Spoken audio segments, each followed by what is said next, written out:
عليكم ورحمة الله وبركاته. كيفكم اخوان؟ ان شاء الله بخير. درسنا لهذا اليوم طريقة حرث التربة فوق بعض بعد ما انغلقت الثغرة القديمة. الثغرة نفس الطريقة بالضبط، نفس الكود، نفس الخطوات، لكن تحرث يعني بدون ترك مسافات. تحرث انت يعني تربة فوق تربة فوق تربة. نبدأ على بركة الله.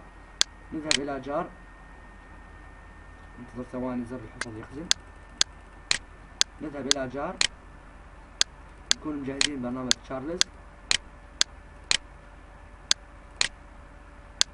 فعل البريك بوينت وترجع للمزرعة.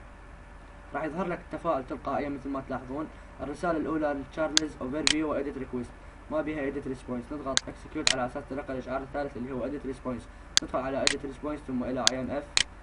نفتح ملف الماب، نفتح ملف الصفر.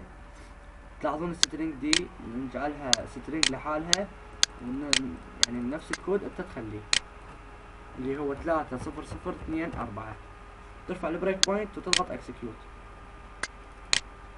مثل ما تلاحظون اعطانا جيت اواي ازرق.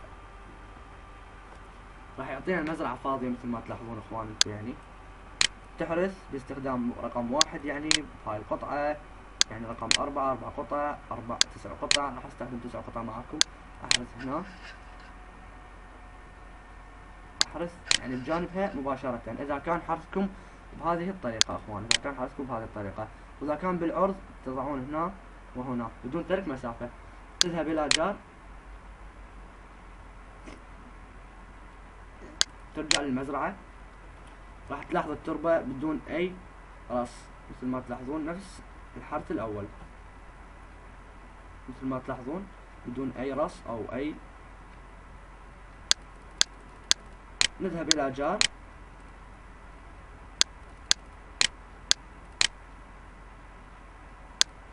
فعل البريك بوينت وترجع للمزرعة. راح يعطيك تفاعل مثل ما تلاحظون اخوان. اكسكيوت، edit response IMF، ملف الماب، ملف رقم 0.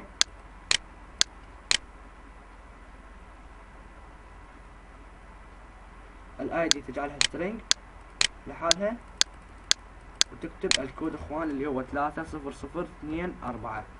ترفع البريك بوينت وتضغط اكسكيوت.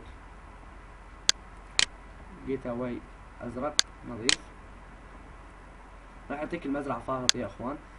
انتبهوا لهاي الطريقة، استخدم نفس قطع الحرث الاولى.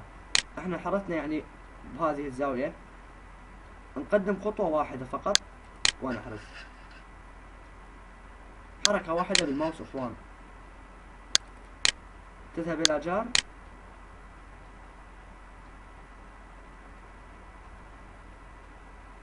وترجع للمزرعة.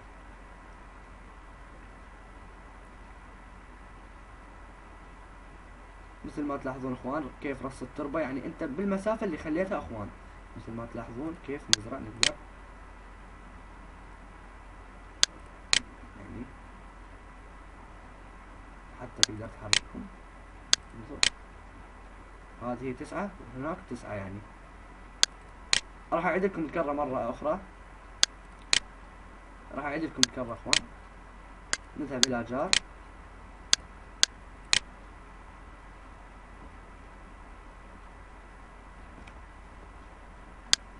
نفعل البريك بوينت ونرجع للمزرعة. راح يعطينا تفاعل عفوا. edit response، نضغط execute على اساس تلقى الاشعار الثالث اللي هو edit response. ندخل على edit response ثم الى IMF. نفتح ملف الماب والملف رقم 0.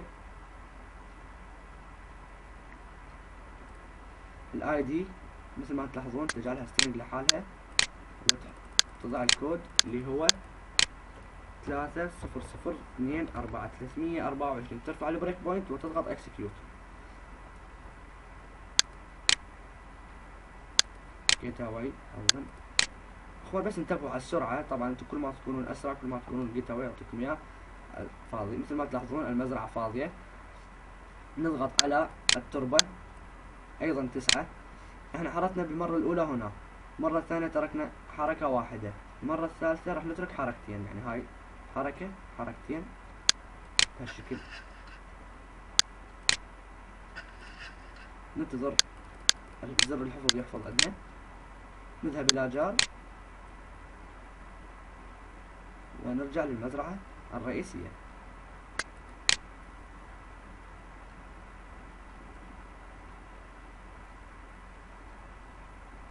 مثل ما تلاحظون اخوان اعطانا 9 ثم 9، يعني الطريقة تتحمل اكثر واكثر واكثر.